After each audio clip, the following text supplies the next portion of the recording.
हसितगिरितमं स्यात् कज्जलं सिन्धुपात्रे सुरतर्वरशाखा लेखनी पत्रमुर्वे लिखति यदि गृहीत्वा शारदा सर्वकालं तदपि तव गुणानाम् ईशपारन्नयाति तदपि तव गुणानाम् ईशपारन्नयाति या देवी सर्वभूतेषु दयारूपेण संस्थिता नमस्तस्यै नमस्तस्यै नमस्तस्यै नमो नमः नमस्तस्यै नमो नमः। नमस्कार, जय श्री राम, जय माता दी, हर हर महादेव। आज 28 अप्रैल 2020 विशेष रूप से आज दिन तक पंचमी तदुपरांत षष्ठी तिथि, आर्द्रा नक्षत्र, मंगलवार का दिन, सूर्यमान के हिसाब से 16 गते, सूर्य के हिसाब से 16वीं तिथि और प्रमादी नामक संवत्सर। इस समय हम और आप अपने अपने घरों में बैठे हुए प्रभु के नाम का चिंतन करते हुए इस वैश्विक महामारी से निकलने के लिए जितने भी उपक्रम प्रार्थनाएं हम कर सकते थे और कर पा रहे हैं और आगे भी करने में सक्षम होंगे, वो हमारी प्रार्थनाएं चल रही हैं। और कहते हैं समस्या आने पे न्याय नहीं, समाधान होना चाहिए, क्योंकि जब समस्या आएगी और न्याय होगा तो उसमें एक के घर में तो दीपक जलेगा लेकिन दूसरे के घर में अंधकार होगा। लेकिन समस्या आने पे जब समाधान होगा, समाधान निकलेगा तो दोनों ही घरों में दीपक जलेगा। यही हमें आज के समय करना है। समस्या आने पे हमें समाधान ढूंढना है और समाधान ढूंढने के लिए जिस प्रकार से हमें बताया गया है, जो रास्ता दिखाया गया है, जो उचित प्रयास किए गए हैं, उनको ध्यान से पढ़ते हुए, पालन करते हुए, चिंतन मनन करते हुए उस रास्ते पे चलना चाहिए।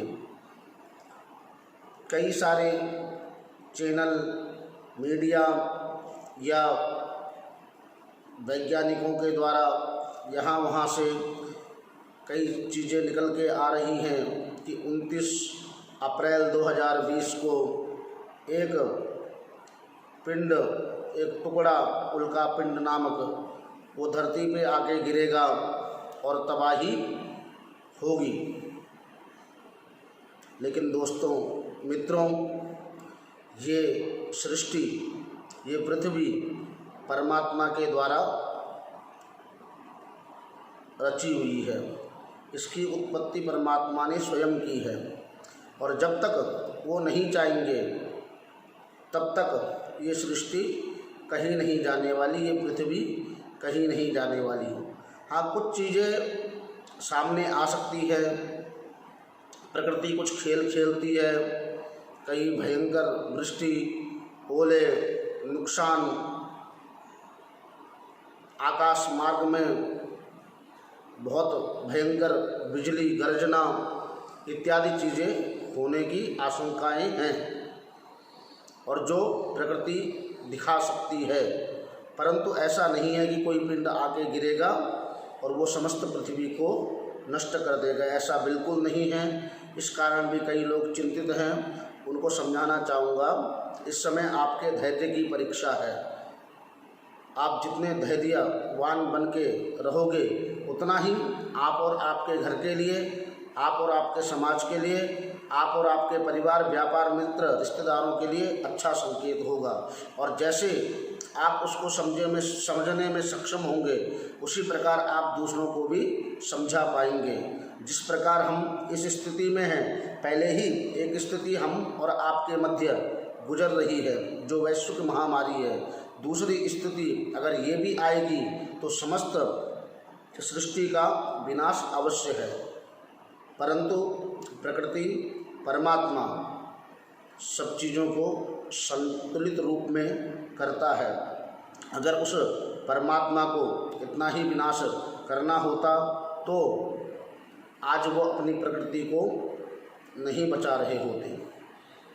आज जो प्रकृति इतनी साफ सुथरी स्वच्छ आपको नज़र आ रही है, गंगा इत्यादि नदियाँ स्वच्छ नज़र आ रही हैं, यहाँ तक यमुना भी इस समय स्वच्छ दिखाई पड़ रही है।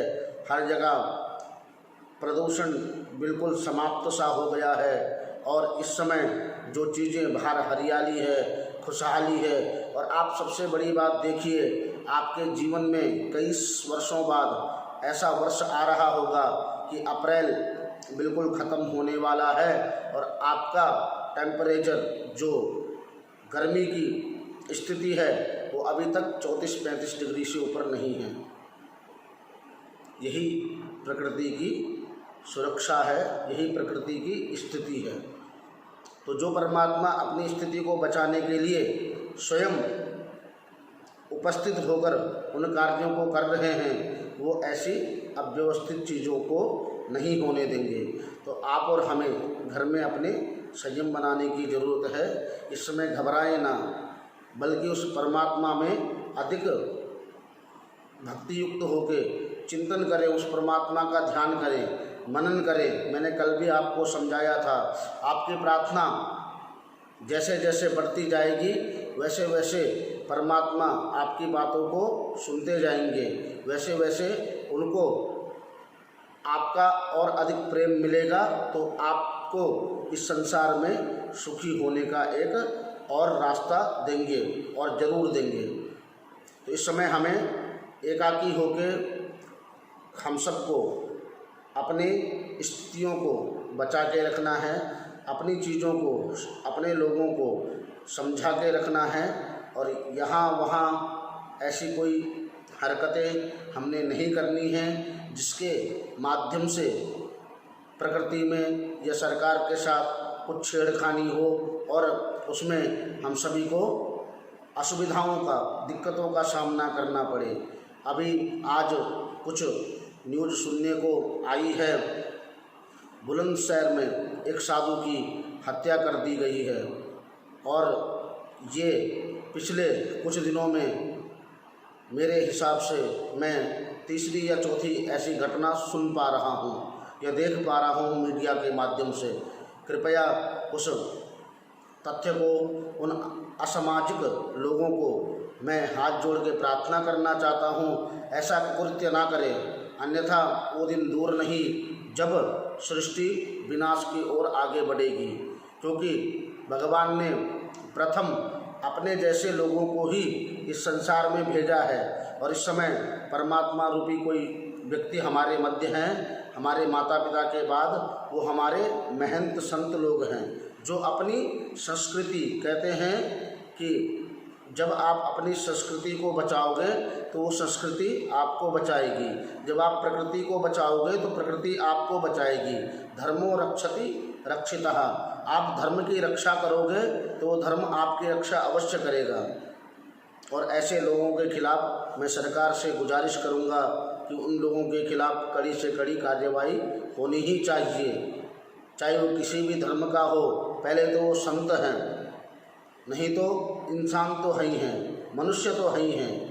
ऐसे कुकृत्य समाज के लिए बहुत हानिकारक है। ऐसे चीज़ों को करने वाले लोगों को दंडित करना आवश्यक है। यही मैं आप लोगों से भी प्रार्थना करूंगा कि ऐसा आप अपने सामने न होने दें, न करें और न इसके बारे में सोचें।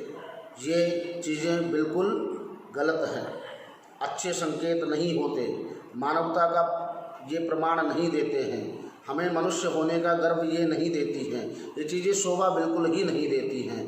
तो कृपया अपने आप को उन स्थितियों में लगाएं जिसके लिए परमात्मा ने हमें भेजा है, जिसके लिए परमात्मा ने हमें तैयार किया है। बड़ी मेहनत से उन्होंने हमें भेजा है, हमारे अंदर दिमाग दिया है, देखने के लिए आंखें दिए हैं, कार्य करने के लिए हाथों को दिया है, खाने के लिए मुंह दिया है, बोलने के लिए वाणी दी है, सुनने के लिए कान दिए हैं। फिर हम इस संसार में ऐसा कुकृत्य क्यों कर रहे हैं?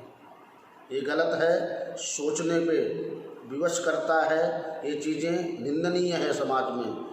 आप लोगों से प्रार्थना है, आप भक्ति में आगे बढ़ें, आप अपने आप को मानसिक तौर पे मजबूत करें, शारीरिक तौर पे मजबूत करें, दिमागी रूप में मजबूत करें, चिंतन और भक्ति को आगे बढ़ाएं। ऐसे जो अनावश्यक चीज़ें हैं जिससे भयभीत होना है आपको, कृपया भयभीत न हो, क्योंकि सृष्टि सबकी रक्षा करने वाली पहले ही अपनी स्थिति में आ जाती है। परमात्मा है जो आप और हम सबको सुरक्षा देता है, सुरक्षित रखते हैं। इसलिए आप इन चीज़ों में ना पड़ें और समय समय आने पे आप अपने लोगों की मदद भी करें, अपने लोगों के मध्य अपनी बातों को रखें, जो उचित होता है उन चीज़ों को अवश्य करें। आज के लिए इतना ही, धन्यवाद, नमस्कार। आचार्य दीपक उनियाल। जय हिंद, जय भारत।